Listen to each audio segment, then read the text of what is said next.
Much of the talk in motorsport right now is about the Formula One world title already being decided in October, with about 4 races still to go. But October has also enjoyed a different kind of racing. On the 4th, Delmas in Mpumalanga played host to the 2023 edition of the Bridgestone Ilanga Cup.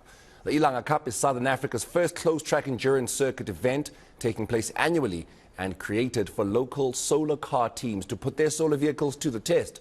The Tshwane University of Technology won this year's event, making it back-to-back victories for the team. Joining me now to chat about the Ilanga Cup is the director of this event, Rob Walker. Rob, a very good afternoon to you. Thank you so much for your time. And perhaps I can start off with congratulations on a successful event this week. How did it go? I mean, what went into putting together this successful event? Thanks, Marina. Thanks for having me.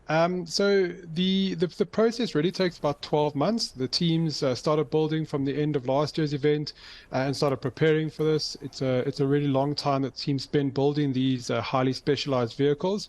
And we were really blessed this week that we had perfect, ideal solar car conditions with light winds and high levels of radiation and bright sunshine. So the teams were able to really test their vehicles to the very best that they could do out in Delmas this week.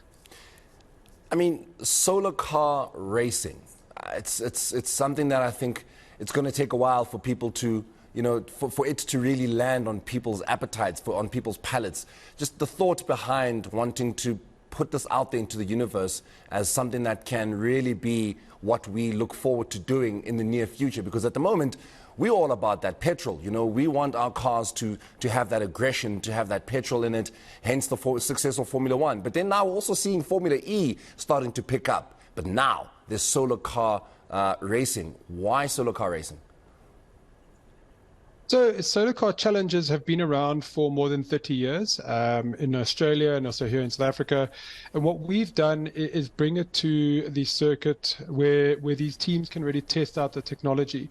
What we have to understand is what we're seeing is the future of what we're going to be driving in our day-to-day vehicles. So this is, you mentioned Formula One, this is the same sort of principle. You're not going to see a Formula One car blasting down the N1 highway, but what you see is that the technology that's developed in those vehicles finds its way into your commercial vehicles, and that's exactly what we're doing here. So battery management systems, your in-wheel motor hubs, your energy retention, your regen systems, all these highly efficient systems that you're finding now in your electric vehicles, these started out in solar cars from around the world. So what this really is around driving innovation and testing the limits to where some of these cars do break down. We have vehicles that the teams push them to that absolute point where they break, and then we learn this is what the current technology can achieve, and this is what the technology should look to do. And even in a year, we've seen massive advances in what the teams have achieved year on year as solar panel technology improves, as the batteries get lighter but more capacity. So that ultimate search of efficiency, similar to Formula E, we're looking for that balance between speed, power, weight, energy use, energy retention. All those variables come in, and these vehicles really look for that balance of efficiency. And that's where our day-to-day people, we can benefit from that, because if the vehicles we drive day to day, no matter what type of energy we're using, whether it be battery or hydrogen or whatever energy mix is in the future, ultimately what we have to do to be more sustainable is we have to be more efficient with our resources. And that's what we're promoting. We're pushing that efficiency envelope. Now, you are talking about all of these variables and finding the correct balance for them, but then ultimately it's also about ensuring that we are living in a healthier world, right? I mean, climate change is creeping up on us at a disgusting rate, and we will probably have to fast track, the innovation of having solar cars on the roads, and perhaps even having a little more climate-friendly vehicles on the road than your original diesel and petrol, which has done, this planet no good. So I would imagine that is also the ultimate goal. Yes, have the beautiful technology and the innovation with solar cars, but ultimately look after the world. Yeah, so ultimately we talk about an event which is, driving sustainability, but which is in harmony with the environment. And as humans, mobility is our most basic right. All humans have the right to mobility. So what we're trying to drive forward is to say, yes, we have that right to mobility, but that right to mobility has to be in harmony with the environment. We have to work with the environment, not against it. And when you see some of these technologies, the vehicles that you see, they're very aerodynamic. They use the natural forces, either wind or sun, to drive mobility.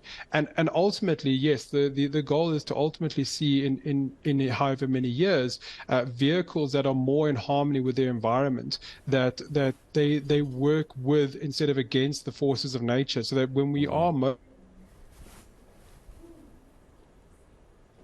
mobile and as a species and as a people be mobile, but we have to do that in a way that doesn't impact on the environment and take away the resources, but actually give back or use those resources as efficiently as we can do. Just before I let you go, Rob, in as few seconds as you possibly can, just tell us, what did the Tshwane University of Technology solar team do right? And they've done it for a second consecutive year. How did they get it right this year? So, Marina, I think it's really simple in a few seconds. Teamwork, teamwork, teamwork. They are an incredibly efficient team. Everyone in that team knows their role, knows what they have to do, and they focus on the absolute small details. So every tenth of a second, every lap, they're checking every lap. If you talk about Formula One and strategy and how Tshwane is on that level, that's where they are. They're tracking every performance, the driver's performance, and they replicate that over 12 hours. So, we take our hats off to them. They had a couple of, issues with the wheels and turning, and obviously it's an endurance challenge. Like you see at Le Mans, it happens, but they knew exactly what to do. They had practiced it. They had the drills in place, and every single person on that team knew their role, from the pilot to the team leader to the technicians, and ultimately they came together as a team to win this year's Bridgestone Ilanga Cup. Absolutely brilliant, and congratulations to the Tshwane University of Technology's solar team on bagging that title for a second consecutive year. Rob, thank you so much also for joining us here on eNCA to talk about this event that I think a lot of people are going to come to learn about as we continue to talk about it more often. That is Rob Walker. He is the director of the Bridgestone Ilanga Cup that took place on the 4th of October.